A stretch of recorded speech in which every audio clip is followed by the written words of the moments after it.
Сәлеметсіздер ме? Мен Усенбаева Зухра Алтынбекқызы, Жамбыл облысы, Жамбыл ауданы, Баймырза Беспаев атындағы мектеп-гимназияның қазақ тілі мен әдебиеті пәнінің мұғалімімін. Бүгінгі күні сіздермен дискретті және аралас мәтіндер арқылы оқушылардың сыни ойлау құзыреттерін қалыптастыру тақырыбында ой бөліспекпін. Жаңартылған білім беру мазмұны оқулықтарының ерекшелігі өмірге жақындатылып құрастырылуы болып табылады. Әрбір жағдаят өмірден алынған мысал.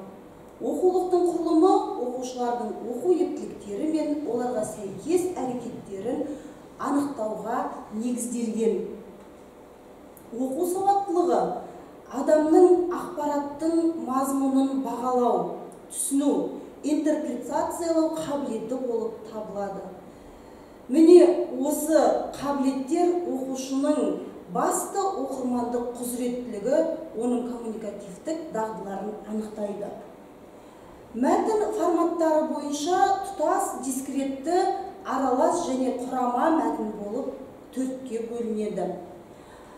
Ендеше осы мәтін форматтарының анықтамасына тоқталып өтсем, тұтас мәтінде ақпаратты табу әрекеттері қаріп түрі мен өлшемдері тәрізді ерекшеліктерімен оңайлатылған.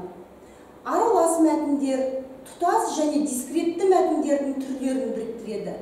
Журналдар мен веб беттеріндегі материалдардың көпшілігі аралас мәтін түрлеріне жатады.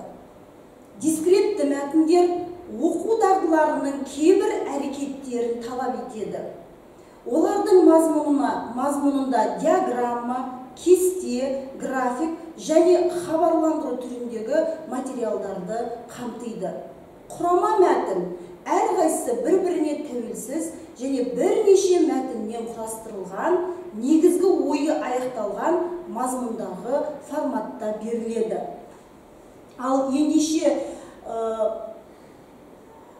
аралас және дискретті мәтіндер арқылы оқушылардың сыни ойлау құзыреттіліктерін қалай қалыптастыруға болады?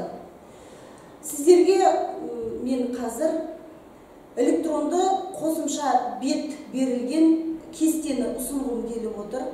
Мориленд кітапханасы деп аталады. Мориленд кітапханалар жүйесінде жаңа оқырмандар жұмыс уақыттарын көре алатын электронды қосымша бет бар. Мориленд кітапханалар жүйесі. Осы Мориленд кітапханалар жүйесі бойынша бірнеше сұрақ тесттерін құрастырып, осы электронды қосымша бетті пайдалану арқылы табуға оқушыларға тест сұрақтары берілуі мүмкін. Мысалы, бірінші сұрақ: Мориленд Фолкнер Либрери кітапханасы сәрсенбі күні қай уақытта жабылады?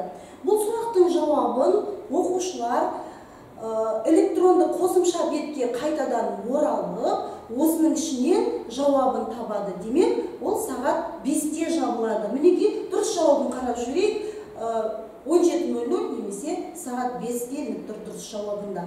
Екінші сұрақ: жұма күні сағат 18:00-де қандай кітапхана ашық болады? Бірнеше кітапханалардың аттары берілген. Ендеше біз қайтадан электронды қосымша бетке ороламыз да, осындағы жауаптан байқайтынымыз мынау болады. Коуворт Либрери кітапханасы сағат 16:00-ге дейін жұмыс жасап ашық болады екен жұма күні. Жақсы. Ал ендеше 8-ші сыныптың қазақ тілі оқулығында қоршаған орта және энергия ресурстары бөлімі бар. Осы бөлім бойынша мынадай кесте берілген. Кестені пайдаланып шағын мәтін жазыңдар деген. Кестеде іске қосылған жыл, өндірістер атаулары берілген. Ендеше оқушыларға мынадай тапсырмалар беріледі. Бірыңғай мүшелер мен жалпылауыш сөздерді, айқындауыштың түрлерін қатыстырыңдар. Сол арқылы шағын мәтін жазыңдар деген. Осы тапсырма бойынша оқушыларға мынадай дескрипторларды ұсынуға болады. Бірінші, шағын мәтін, кестені пайдаланып шағын мәтін жазу. Екінші дескрипторы, шағын мәтінде бірыңғай сөйлемнің мүшелерін, жалпылауыш сөздерді, айқындауыштың түрлерін қатыстыру.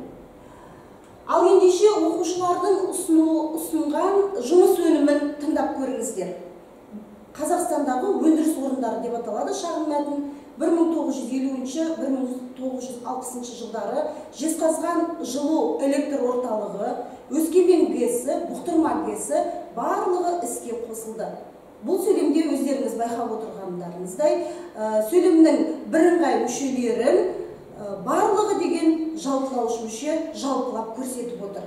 1966-1970 жылдары оңтүстікте Шардарада Шардара ГРЭСі іске қосылды. Бұл сөйлемде байқап отырғандарыңыздай, оңтүстікте деген сөзді Шардарада деген оңашаланған айқындауыш айқындап тұр. Қапшағай ГЭСі, Жамбыл және Ақсу ГЭСі үшеуі 1971-1975 жылдары жұмыс бастады. Бұл сөйлемде Қапшағай ГЭСі, Жамбыл және Ақсу ГЭСі бірыңғай бастауыштарды жалпылап тұрған сөз ол үшеуі. 1975-1980 жылдары екі өндіріс орындары Ақтау АЭСі және Екібастұз ГРЭСі құрылды. Бұл сөйлемде байқап отырғандарыңыздай, екі өндіріс орындары деген сөзді нақтылап, айқындап тұрған оңашаланған айқындауыштар ол Ақтау АЭСі және Екібастұз ГРЭСі. Екібастұз 2 ГРЭСі мен Шульба ГЭСі екеуі 1981-1985 жылдары іске қосылды. Бұл сөйлемде алдыңғы келген бірыңғай бастауыштарды екеуі деген жалпылауыш мүше жалпылап тұр. Ал енді біз қайтадан кестеге оралғанда нені түсіндік? Берілген кесте бойынша оқушы жұмысты дұрыс орындай білгенін біліп отырмыз. Келесі, дәл осы оқулықта диаграмма мен жұмыс берілген. Диаграммада байқап отырғандарыңыздай пайыздар көрсетілген, содан кейін энергоресурстардың атаулары бөлінген. Көрсетілген энергоресурстарды пайдаланудың әлемдік бөлінуі деп аталады бұл диаграмма. Ендеше тапсырма диаграммадағы ақпаратпен танысып, энергоресурстарды тиімді пайдаланудың жолдары тақырыбындағы мақаланың тезисін жазыңдар. Сөз саны 70-80. Осыған байланысты тағы да біз оқушыларға дескрипторларды ұсынамыз. Бірінші дескрипторы диаграммадағы ақпараттармен танысып, энергоресурстарды тиімді пайдаланудың жолдары тақырыбында мақаланың тезисін жазу. Екінші дескрипторы мақалада 70-80 сөз болуы тиіс. Ендеше қандай жұмыс өнімі пайда болады? Энергоресурстарды тиімді пайдаланудың жолдары. Энергия қорларын үнемдеу 21 ғасырдың аса маңызды міндеттерінің бірі болып табылады. Бүгінде әлемнің өнеркәсібі дамыған барлық мемлекетінде энергия үнемдеу мәселелері қарқынды шешілуде. Әлем бойынша энергоресурстардың пайдалануы төмендегі пайыздық көрсеткішті көрсетеді.